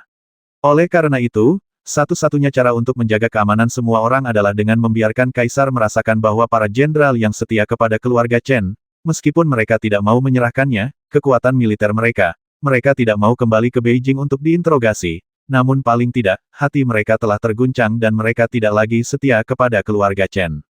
Keengganan mereka karena mereka takut kaisar akan melakukan tindakan kecil, itu saja. Kaisar mungkin tidak sepenuhnya lega, tetapi dia harus yakin untuk sementara waktu. Bagaimanapun, para jenderal ini mampu menaklukkan dan berperang. Mereka adalah andalan dinasti. Zixuan duduk dengan tenang di kursi, matanya tidak pernah lepas dari Chen Ye. Melihat dia mengeluarkan perintah dengan tertib, menjaga semua bahaya yang mungkin terjadi, dia akhirnya mengerti mengapa Chen Ye akan ada kelelahan. Hal-hal ini terlalu melelahkan dan melelahkan. Jauh di dalam mata Zixuan, dia merasa tertekan. Baiklah, Paman Su, tolong kirimkan surat itu segera. Chen Ye berkata dengan serius dalam 3 tahun ke depan, saya akan berbuat salah pada semua paman. Mohon maaf atas nama Chen Ye. Melihat Chen Ye bangun dan hendak melakukan upacara akbar, Su Li terkejut dan bergegas maju untuk menghentikannya. Namun, dia melihat bahwa Chen Ye, yang beberapa saat yang lalu setenang dan tenang seperti gunung di bumi, berada sebenarnya sekuat angin saat ini. Rumput, runtuh. Chen Ye, Tuan Muda. Chen Ye akhirnya tidak bisa menahannya, dia memiringkan kepalanya dan jatuh dengan lembut ke tanah. Bu, kakak, ada apa dengan dia? Ketika Zixuan keluar dari kamar, Ling Er, yang merasa telah menunggu lama, dengan cepat merendahkan suaranya dan bertanya, mata besarnya yang indah mendapatkan kembali energinya, dan pada saat ini, penuh dengan kekhawatiran bahwa tidak dapat diselesaikan. Dia baik-baik saja, dia terlalu lelah. Zixuan berbalik dan melihat ke kamar, matanya agak cekung. Sebagai seorang pejuang, bagaimana Anda bisa mengatakan Anda terlalu lelah? Kaisar dinasti Tiongkok besar benar-benar mampu memaksa Chen Ye sampai ke titik ini. Untungnya, Zixuan masih bisa dengan jelas merasakan semangat juang uniknya dalam diri Chen Ye, jika tidak, bagaimana dia bisa membuat dirinya begitu santai? Nona Zixuan, Su Li berdiri di dekatnya dan bertanya dengan suara rendah. Meskipun Ling Er sangat pintar, dia masih muda, jadi dia tidak bisa membedakan dengan jelas antara rasa lelah. Zixuan menggelengkan kepalanya dan tidak menyembunyikan apapun di depan Ling Er. Dia berkata dengan lembut setelah perjalanan panjang, ditambah mengkhawatirkan keluarga Chen, sesederhana itu. Tuan Istana Su, jangan khawatir, Chen Ye akan melakukannya baiklah. Aku di sini, tidak ada yang bisa terjadi padanya.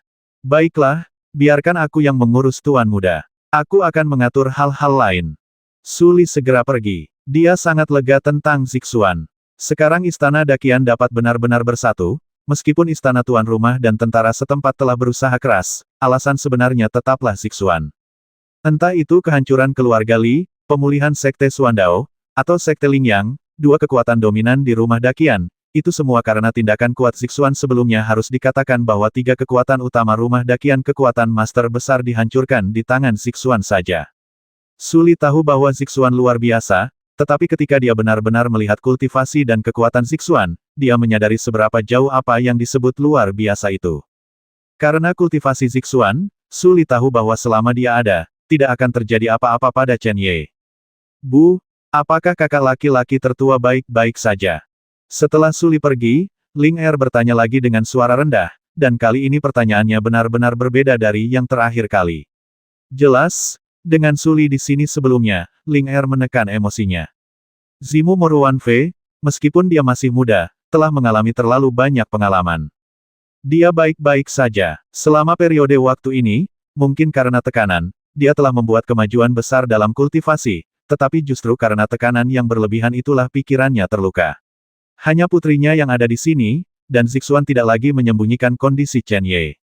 Terluka, Ling Er jelas tidak begitu mengerti apa maksud kalimat ini. Mata indah Zixuan meredup dan dia tidak menjelaskan kepada Ling Er. Dia terdiam, memikirkan apa yang bisa dia lakukan untuk membantu Chen Ye. Yang disebut cedera mental sebenarnya tidak rumit untuk dijelaskan. Sederhananya, tekanan yang terlalu besar membuat seseorang tidak tertahankan, sehingga tentu saja akan berujung pada cedera. Dengan sifat Chen Ye, dua masa kehidupan, dan secara pribadi mengalami apa yang terjadi sekali, secara logis, dia tidak akan begitu rapuh dan bahkan tidak dapat menahan pukulan seperti itu. Namun nyatanya, semakin kuat daya tahan tubuh seseorang, maka semakin berat pula tekanan yang akan ditanggungnya saat terjatuh. Chen Ye masih memiliki semangat juang, yang menunjukkan bahwa ia belum terpuruk oleh tekanan ini. Namun, hal ini pasti akan meninggalkan bekas yang tak terhapuskan jauh di lubuk hati Chen Ye. Mungkin biasanya, tanda ini tidak akan menimbulkan masalah apapun bagi Chen Ye, tetapi selama tanda itu ada, itu bukanlah hal yang baik. Mungkin sebuah kecelakaan dapat memperbesar tanda ini tanpa batas, dan pada akhirnya, ini bisa menjadi pukulan yang fatal. Dilihat dari semangat juang Chen Ye yang masih ada, dia tidak khawatir Chen Ye akan menjadi depresi karena hal ini. Chen Ye adalah manusia, bukan dewa. Setiap orang memiliki kelemahan. Ini tidak bisa dihindari. Bahkan jika dia adalah dewa, siapa yang bisa menjamin bahwa tidak akan ada kelemahan? Sepanjang perjalanan dari kota kekaisaran ke rumah Dakian, semua persiapan telah dilakukan. Zixuan dapat membayangkan betapa banyak usaha yang telah dilakukan Chen Ye selama ini. Setelah Chen Ye meninggalkan Dakian Mansion, Zixuan hanya mengetahui pengalaman hidup Chen Ye, yang membuatnya mengerti bahwa Chen Ye ingin melindungi tidak hanya keluarga Chen, tetapi juga banyak orang, seperti Su Li, yang membutuhkan Chen Ye untuk melindunginya. Malam memberikan jaminan penuh. Dalam situasi saat ini, terlalu sulit untuk menutupi semuanya. Demi kehidupan banyak orang, Chen Ye kelelahan secara mental dan fisik. Bu, apakah ada cara untuk membantu kakak? Meskipun Ling Er tidak tahu apa yang disebut dengan cedera mental, dia mengerti bahwa jika hal itu tidak diselesaikan, itu akan sangat merepotkan. Aku tidak menduganya saat ini. Aku hanya bisa mengambil langkah demi langkah. Zixuan menggelengkan kepalanya, suaranya sangat dingin. Ibu, mata indah Ling Er berputar, dan dia sepertinya telah memikirkan ide yang bagus Bu, lihat, jika kamu bisa membuat kakak laki-laki tertua mengalihkan pikirannya dan tidak terlalu memikirkan hal-hal yang ada di hatinya, akankah itu membuat kakak tertua saudaraku cepat sembuh? Bagaimana dengan beberapa? Mendengar ini, Zixuan mengusap kepala kecil Ling Er dan berkata ibu sudah memikirkannya, tapi kakak laki-lakimu memiliki masalah yang sangat penting di hatinya. Apalagi biarkan dia tidak memikirkannya, meskipun dia memikirkannya untuk waktu yang lama, sebentar lagi, itu akan menjadi sangat penting.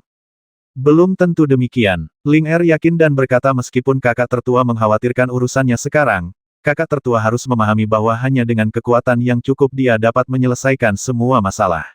Oleh karena itu, jika ada sesuatu yang dapat menarik perhatian kakak tertua sekarang, itu harus jadilah itu terkait dengan seni bela diri.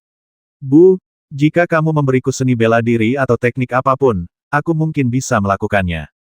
Mata indah Zixuan berbinar ya. Kenapa aku tidak memikirkannya? Wah, Ling Er berkata sambil tersenyum bercanda ibuku memikirkan kakak laki-lakiku. Dia adalah penggemar pihak berwenang. Gadis kecil, apa yang kamu bicarakan? Zixuan tiba-tiba merasa telinganya merah. Ternyata, selain membuat kakak tertuaku terpesona dengan ilmu bela diri, ada hal lain yang bisa membuatnya berhenti berpikir terlalu banyak, yaitu untuk dia akan bersamamu. Gadis kecil, kamu berbicara omong kosong. Percaya atau tidak, aku akan merobek mulutmu. Zixuan terkejut. Meskipun Ling Er berakal sehat, dia tahu terlalu banyak, bukan? Haha, Ling Er, kenapa kamu membuat ibumu marah? Pintu kamar tiba-tiba terbuka, dan Chen Ye, dengan ekspresi lelah di wajahnya, perlahan keluar. Chen Ye, kenapa kalian tidak istirahat saja? Zixuan terkejut dan diam-diam berdoa agar apa yang baru saja dia katakan tidak didengar. Cukup istirahat sebentar. Selain itu, melihat Ling Er akan membuatmu merasa jauh lebih baik. Chen Ye tersenyum tipis dan mengulurkan tangan untuk memeluk Ling Er. Zixuan tidak begitu santai. Dia menatap Chen Ye dan berkata, apakah kamu baik-baik saja? Chen Ye hendak menggelengkan kepalanya, tapi setelah melihat ekspresi Zixuan, dia tersenyum pahit dan berkata, jangan khawatir, aku belum begitu rapuh. Alasan kenapa aku seperti ini adalah karena aku benar-benar merasa bahwa aku memiliki lebih dari cukup energi tetapi tidak cukup energi, dan saya kelelahan secara mental dan fisik. Zixuan tidak berbicara, tapi masih menatapnya dengan cermat. Chen Ye tidak tahu apakah dia malu dipandang seperti ini, atau dia memahami sesuatu, jadi dia tidak bisa menahan pandangannya ini. Zixuan, hanya sesaat Chen Ye mengangkat kepalanya lagi, matanya sedalam dan tegas seperti kehampaan aku bisa menjadi lemah, tapi sesaat sudah cukup. Mungkin tekanannya terlalu besar, tapi aku percaya pada diriku sendiri dan bisa lewati saja. Pertarunganku belum pernah terjadi. Ini bukan untukmu sendiri. Zixuan mengangguk, mengeluarkan slip giok yang memancarkan aura kuno, lalu menyerahkannya kepada Chen Ye dan berkata ini adalah keterampilan seni bela diri yang saya dapatkan setelah menghancurkan keluarga Li. Namanya Cold Sun Shooting Moon Arrow. Saya pikir Anda bisa melakukannya. Sangat tertarik. Tembakan panah ke bulan di bawah sinar matahari yang dingin. Chen Ye mengangkat alis pedangnya, dan tentu saja, ada kilau yang tidak biasa di matanya. Tembakan panah ke bulan di bawah sinar matahari yang dingin. Bagi Chen Ye, seni bela diri semacam ini cukup menarik. Meskipun Li Tianhui adalah master di alam Tongsuan, kekuatan pertahanan dari mayat hantu juga sangat luar biasa. Apalagi setelah mengalami kesengsaraan guntur ketiga, dengan kekuatan Shen Yishan, akan membutuhkan banyak usaha untuk menenangkan mayat hantu tersebut. Meskipun Li Tianhui hanya 1 atau 2 poin lebih kuat dari Shen Yishan, dia menerobos pertahanan mayat hantu hanya dengan 1 pukulan, meninggalkan mayat hantu tanpa kekuatan bertarung apapun panah bulan di bawah sinar matahari yang dingin. Jika tidak ada kecelakaan hari itu, setelah kematian Li Tianhui, Chen Ye pasti akan pergi ke keluarga Li secara langsung untuk memperoleh seni bela diri ini. Memegang slip giok kuno di tangannya, Chen Ye menarik napas dalam-dalam, dan kekuatan jiwanya segera muncul dari tengah alisnya, dan kemudian memasuki slip giok seluruh tubuhnya. Dalam sekejap, Chen Ye merasa sekelilingnya sedang mengalami perubahan yang mengejutkan. Saat pikiran Chen Ye terfokus pada satu titik dan dia tenggelam dalam dunia ilusi ini, aliran cahaya tiba-tiba bersinar di depan matanya. Tepat di depannya, ada lampu hijau terang yang bisa bersaing dengan matahari yang cerah, dan terbungkus dalam lampu hijau, sebuah busur panjang berukuran puluhan kaki digantung dengan tenang. Gelombang yang mengerikan dan menakutkan perlahan menyebar dari busur panjang. Bahkan dunia hampa pun terkejut dan mengirimkan lingkaran riak yang mematikan rasa di kulit kepala. Di atas busur panjang itu, 3 anak panah tajam berdiri dengan tenang, seolah-olah itu adalah anak panah yang dapat menembak bulan, memperlihatkan aura mendominasi dan bahkan merusak yang tak ada habisnya. Mata Chen Ye tertuju pada busur panjang dan anak panah yang tajam. Lampu hijau terang dan mengalir dengan tenang. Tampaknya tidak ada aturan, tetapi memunculkan garis-garis yang tidak jelas satu demi satu. Semua ini cukup untuk membuktikan bahwa Henry menembak panah bulan adalah keterampilan bela diri yang sangat kuat, dan seni bela diri biasa tidak begitu rumit. Tampaknya telah berevolusi menjadi ruang independen di dalam Sleep Giok. Mata Chen Ye tidak bisa menahan panas. Saat ini, dia sangat membutuhkan kekuatan, dan sebagian besar kekuatan adalah keterampilan bela diri ini. Tanpa ragu, Chen Ye melangkah maju dan terbang menuju busur panjang secepat kilat. Berdengung. Sebelum Chen Ye bisa mendekat, fluktuasi mengerikan yang terbungkus cahaya hijau di seluruh langit tampak berubah menjadi panah tajam dalam sekejap mata, melesat menembus langit menuju Chen Ye. Menghadapi pukulan mendadak ini, Chen Ye tidak terkejut sama sekali. Jika itu adalah keterampilan bela diri yang bisa dipraktikkan oleh seseorang, itu tidak layak disebut keterampilan bela diri yang kuat. Semakin kuat suatu seni bela diri, semakin ketat kondisi budidayanya. Pada saat ini, jika Chen Ye bahkan tidak bisa menahan panah ini, maka dia hanya bisa menonton tetapi tidak menggunakan panah bulan Henry. Melihat panah tajam mendekat, Chen Ye tidak bergerak seperti gunung. Kekuatan jiwanya tiba-tiba mengembun dan berubah menjadi pisau pemotong, dan dia segera menebas dengan keras. Ini adalah dunia ilusi, bukan dunia nyata. Yang masuk ke sini bukanlah tubuh Chen Ye, tetapi kekuatan jiwanya. Oleh karena itu, kekuatan jiwa dapat menyerang sebanyak mungkin, kecuali jika tidak dapat menahan dan dipaksa keluar. Kalau begitu, itu akan menjadi sebuah kegagalan. Namun Chen Ye memiliki kepercayaan diri, dan bahkan lebih percaya diri pada kekuatan jiwanya. Setelah transformasi jiwa, jiwa tidak diragukan lagi jauh lebih kuat, dan bahkan Chen Ye sendiri tidak tahu mengapa transformasi jiwa tiba-tiba pulih ketika sedang berlangsung, di ambang kehancuran, dan, dengan merasakannya, tampaknya jiwa tidak jauh dari transformasi ke bentuk kedua, keadaan kental. Trik ini membuat Chen Ye cukup terkejut. Terkejut, jiwa menjadi lebih kuat. Ini adalah fakta, dan ini juga merupakan manfaat besar. Tentu saja, mungkin ada variabel tertentu dalam perubahan yang tidak diketahui, tetapi saat ini, Chen Ye tidak dapat mengontrol sebanyak itu. Dengan bantuan kekuatan jiwanya, bahkan Li Tianhui dapat berlatih panah matahari dan bulan yang dingin, jadi tidak ada alasan mengapa dia tidak dapat melakukannya. Pedang dan anak panah bertabrakan di dunia hampa. Tidak ada yang menggemparkan dalam tabrakan ini, tetapi bahkan lebih berbahaya.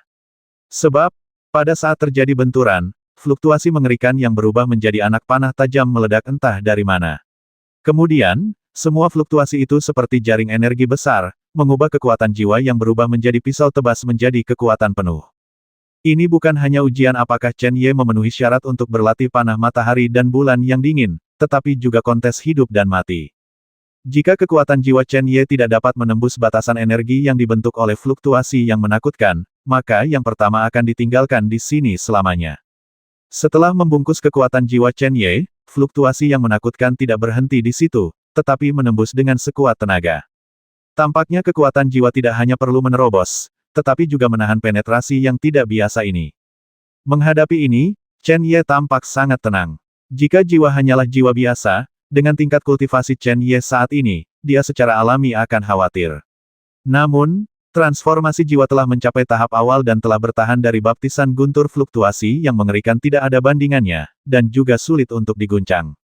Begitu pula halnya, terbungkus dalam gejolak yang menakutkan, tidak peduli bagaimana ia menembus dan berdampak, kekuatan jiwa selalu mempertahankan postur aslinya, tidak bergerak, seperti bongkahan batu di puncak gunung timur, tersenyum melihat naik turunnya dari awan. Dampak ini berlangsung lebih dari beberapa menit. Mungkin setelah mengetahui bahwa tidak ada yang bisa dilakukan, gelombang mengerikan itu dengan cepat mundur, dan kembali ke posisi semula dalam sekejap mata. Di saat yang sama, kekuatan jiwa yang berubah menjadi pedang tebas meraung ke depan seperti angin kencang, dalam sekejap, itu muncul di depan busur panjang dan anak panah tajam. Melihat mereka berdua, Chen Ye akhirnya menghela nafas lega. Tidak peduli seberapa yakinnya dia di dalam hatinya, sekarang dia akhirnya akan mendapatkannya, dia benar-benar santai. Cahaya biru terang dan tak berujung, melingkari busur panjang dan 3 anak panah tajam, mulai menggeliat perlahan, dan akhirnya berubah menjadi buku biru yang agak ilusi yang memancarkan suasana kuno, melayang di depannya. Chen Ye tidak lagi ragu-ragu saat ini. Dengan sedikit gerakan kekuatan jiwanya, buku Qian itu terbang dan bergabung ke dalam kekuatan jiwa seolah-olah itu bukan apa-apa.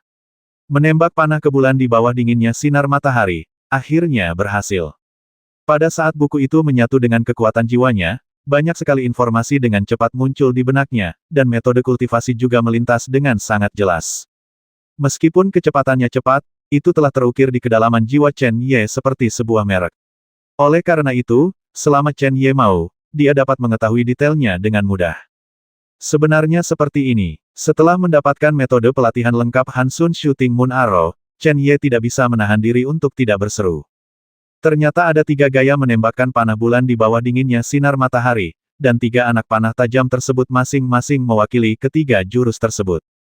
Apa yang dipahami dan digunakan Li Tianhuai hanyalah gerakan pertama dengan kekuatan paling kecil, dan bahkan jika itu adalah gerakan yang paling lemah, itu dapat dengan mudah membuat mayat hantu tidak lagi mampu bertarung. Chen Ye mau tidak mau diam-diam memanggil keberuntungan. 3 jenis panah bulan menembak matahari dingin, 1 jenis lebih kuat dari yang lain, dan untuk mencocokkannya, ada batasan tertentu dalam budidaya yang diperlukan. Kekuatan Li Tianhuai ditakdirkan bahwa meskipun dia mempraktikkan gaya kedua menembakkan panah bulan di bawah sinar matahari yang dingin, dia tidak akan dapat menggunakannya, karena itu memerlukan setidaknya tingkat budidaya alam Lixuan. Sejauh menyangkut budidaya Chen Ye saat ini, dia hanya dapat melakukan gerakan pertama menembak panah bulan di matahari dingin seperti Li Tianhuai. Untungnya, Li Tianhuai hanya bisa mencapai titik ini. Jika tidak, dengan kekuatan panah bulan Hanri, jika dia bisa melakukan gerakan kedua hari itu, kekuatan Zixuan mungkin tidak akan mampu menahannya. Kekuatan panah bulan Hanri cukup kuat. Setelah sedikit kecewa, Chen Ye segera menekan emosi di dalam hatinya, segera menutup matanya, berkonsentrasi, dan mulai berlatih Cold Sun Shooting Moon Arrow dengan sepenuh hati. Saat Chen Ye mulai berlatih, cahaya biru samar perlahan muncul dari tengah alisnya, menempel di sekitar tubuhnya, membuat ruangan gelap itu sangat menyilaukan. Waktu berlalu dengan tenang dalam keheningan seperti itu. Di luar ruangan, Zixuan dan Ling Er tidak pernah pergi. Melihat Chen Ye sangat tertarik dengan Hanri menembak panah bulan, terutama setelah mendengar perkataan Chen Ye, Zixuan untuk sementara banyak bersantai. Selama Anda seorang individu, akan ada saatnya Anda lemah dan tidak berdaya. Kemunduran sementara belum tentu berarti buruk, selama Chen Ye masih memiliki semangat juang yang tiada habisnya, itu akan baik-baik saja. Meski masih ada beberapa luka yang belum terhapus di hatinya, Zixuan yakin Chen Ye bisa sepenuhnya meninggalkannya. Bagaimanapun, Chen Ye luar biasa. Zixuan menyadari bahwa dia memiliki latar belakang yang luar biasa. Selama bertahun-tahun, dia telah bertemu terlalu banyak pahlawan muda. Beberapa dari mereka lebih baik dari Chen Ye, tetapi tidak ada perbandingan sama sekali dengan Chen Ye. Oleh karena itu, terdapat kesenjangan yang sangat besar mengenai asal-usul kedua partai tersebut. Cucu Raja Dinasti Dahua, status ini sangat mempesona di Dinasti Dahua, dan tidak layak disebutkan di tempat lain. Bu, sudah beberapa hari, kenapa kakak belum keluar? Ling Er bertanya dengan suara rendah karena dia sedikit tidak sabar menunggu. Zixuan mengusap kepala Ling Er dan tertawa pelan. Kakakmu bekerja keras. Slip giok yang merekam Hanri menembakkan panah ke bulan diperoleh oleh Zixuan. Dia telah melihat seni bela diri ini sebelumnya, dan tidak ada keraguan tentang kekuatan yang pertama. Karena itu, dia mengerti jika Chen Ye ingin berhasil menghubunginya, tidak mungkin. Ini sangat sederhana. Demikian pula, jika Anda ingin mempraktikkannya dengan sukses, Anda tidak akan dapat melakukannya bahkan jika Anda tidak punya waktu beberapa hari.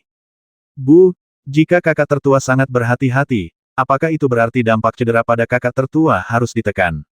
Setelah beberapa saat, Ling Er bertanya dengan cemas. Pasti, Zixuan mengangguk dengan tegas. Yah, aku juga yakin kakak pasti bisa melakukannya. Ling Er juga sangat bertekad, dan sumpah di wajah Xiao Qiao seperti penghakiman ilahi. Berdengung. Saat ibu dan putrinya sedang berbicara dengan lembut, tiba-tiba, sejumlah besar energi spiritual dari langit dan bumi melonjak dengan cepat di angkasa, dan kemudian dengan cepat berkumpul menuju ruangan tempat Chen Ye berada. Meskipun fluktuasi tersebut tidak terlalu besar, namun tidak dapat dianggap remeh. Bu, ada apa? Ini. Zixuan juga mengencangkan alisnya. Setelah beberapa saat merasakan, senyuman dari lubuk hatinya muncul di matanya yang indah. Jangan khawatir Ling Er, kakak laki-laki tertuamu telah memperoleh banyak hal kali ini. Dia berada di tingkat kelima Zhongxuan. Setelah mengatakan ini, senyuman di mata Zixuan semakin kuat. Dalam beberapa bulan terakhir, Chen Ye telah mengalami terlalu banyak tekanan. Di bawah penindasan intensitas tinggi, setelah Chen Ye kembali ke Daqian Mansion, tingkat kultivasinya juga mencapai tingkat keempat dari Zhongxuan tingkat kedua. Awalnya, dengan kecepatan latihan Chen Ye, dibutuhkan setidaknya beberapa waktu sebelum dia bisa mencapai level kelima, tapi kali ini dia bisa melewati periode waktu ini sambil berlatih Cold Sun Shooting Moon Arrow. Tentu saja, sungguh luar biasa menembakkan panah bulan di bawah sinar matahari yang dingin. Tapi hanya Chen Ye sendiri yang mengetahui dengan jelas bahwa selain berlatih Hansun Shooting Moon Arrow, alasan yang lebih penting mengapa dia bisa mencapai level kelima Zhongxuan begitu cepat adalah jiwanya. Ini adalah kesempatan yang bahkan Chen Ye tidak mengerti. Transformasi jiwa yang berada di ambang kehancuran tiba-tiba pulih, dan akan mencapai tahap kondensasi. Kebetulan dengan bantuan latihan Cold Sun Shooting Moon Arrow, di Sleep Giok, saya mengalami pengalaman singkat yang mengerikan fluktuasinya, meski gagal meningkatkan level transformasi jiwa, namun membuat level kultivasinya sendiri meningkat. Antara langit dan bumi, energi spiritual yang berlimpah berkumpul, melayang di atas ruangan seperti pusaran air. Awalnya, itu hanya serangan pada Zhongxuan tingkat kelima, dan tidak mungkin menimbulkan suara sebesar itu. Alasan mengapa muncul seperti ini adalah karena jiwa dan Hanri Moon Arrow telah berhasil berkultivasi.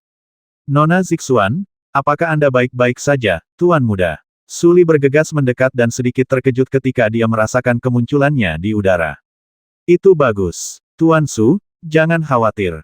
Zixuan tertawa dan mundur keluar halaman bersama Ling Er. Setelah beberapa saat, cahaya hijau samar melewati atap dan muncul di pusaran spiritual. Segera, energi spiritual yang tak terhitung jumlahnya, menggunakan lampu hijau ini sebagai perantara, terus mengalir menuju ruangan.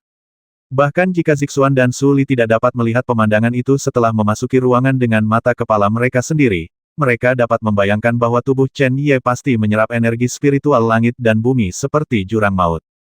Deskripsi ini mungkin sedikit berlebihan jika diterapkan pada orang lain, tetapi bagi Chen Ye, itu normal. Jangan lupa bahwa Chen Ye juga seorang praktisi fisik. Setiap langkah kemajuan di jalur Xuanqi juga merupakan kesempatan bagus baginya untuk meningkatkan tubuh fisiknya. Namun, bagaimanapun juga, itu hanyalah dampak pada Zhongxuan tingkat kelima. Setelah lebih dari 10 menit, pusaran energi spiritual di udara dengan cepat menghilang perlahan-lahan menyebar.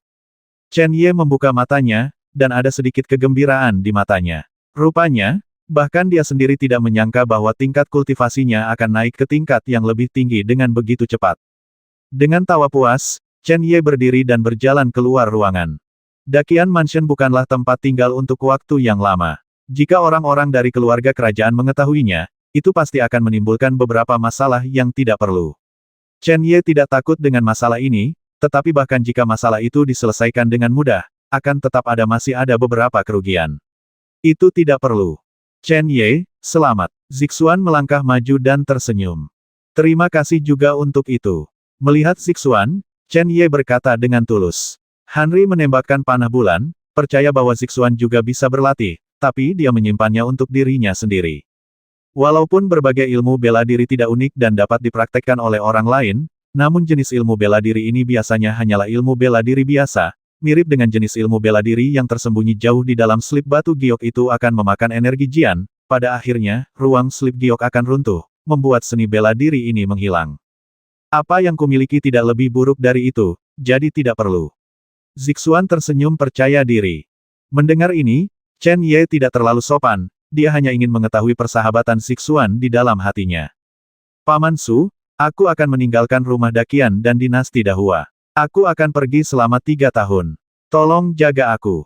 Chen Ye berhenti sejenak dan berkata dengan serius, saya berharap ketika saya kembali dalam 3 tahun, semua paman akan selamat dan sehat. Oleh karena itu, jika situasinya tidak dapat dihindari, jangan melanggarnya dan selamatkan hidup Anda. Hanya dengan begitu kita dapat berkumpul lagi. Hanya dengan begitu kita bisa berada di puncak suatu hari. Tuan Muda, kata-kata Chen Ye membuat Su Li terdiam.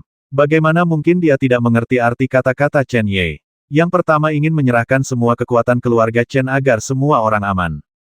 Paman Su, hati-hati. Zixuan, Ling Er, ayo pergi. Chen Ye, Zixuan berkata saya ingin kembali ke Sekte Xiaolei dulu. Saya tidak tahu apakah akan ada konflik dengan tujuan Anda. Jika tidak, silakan temani Ling Er dan saya ke Sekte Xiaolei dulu. Saya ingin sesuatu yang milikku. Ambil kembali. Sekte Xiaolei. Chen Ye tertegun sejenak dan bertanya dengan cepat, di mana itu? Wilayah Timur. Mendengar ini, Chen Ye langsung setuju. Niat awalnya adalah pergi ke wilayah utara, menemukan ngarai aneh yang disebutkan Kaisar Xuan, dan membiarkan pedang surgawi pulih terlebih dahulu. Namun, ada makam para dewa di wilayah timur, yang masih bisa memulihkan pedang surgawi, jadi Chen Ye tidak perlu menolak. Tentu saja, meski tidak, Zixuan sudah berbicara, dan dia tidak akan menolak. Baiklah kalau begitu, ayo pergi ke Sekte Xiaolei di wilayah timur. Chen Ye menjemput Ling Er dan berkata sambil tersenyum sebelum pergi ke wilayah timur, kita punya satu tempat lagi untuk dikunjungi dulu. Selamat tinggal, Paman Su. Tuan muda, jaga dirimu baik-baik. Melihat ketiga orang di kejauhan, kekhawatiran asli di alis Su Li tiba-tiba memudar. Orang biasa mungkin tidak mengerti kekuatan macam apa ini, tapi identitas Su Li sangat jelas. Meskipun dinasti Dahua juga ada di dunia ini, namun letaknya relatif jauh dan dikuasai oleh kekuasaan kekaisaran. Oleh karena itu disebut juga dunia sekuler. Adapun Sekte Xiaolei, berada di wilayah timur, tidak ada keraguan bahwa ini adalah dunia sekte. Mungkin tidak mungkin untuk mengetahui kekuatan dunia sekte secara detail, tetapi Su Li memahami bahwa sekte terlemah di dunia sekte pun tetap menjadi yang terkuat di dinasti Tiongkok besar. Tidak heran jika Zixuan masih sangat muda dan memiliki begitu banyak budidaya sehingga bahkan tiga kekuatan dominan rumah Dakian pun tidak berdaya. Chen Ye mendapatkan teman seperti ini, yang sangat membantunya ketika dia kembali 3 tahun kemudian. Tuan muda, kami semua menunggu Anda kembali. 290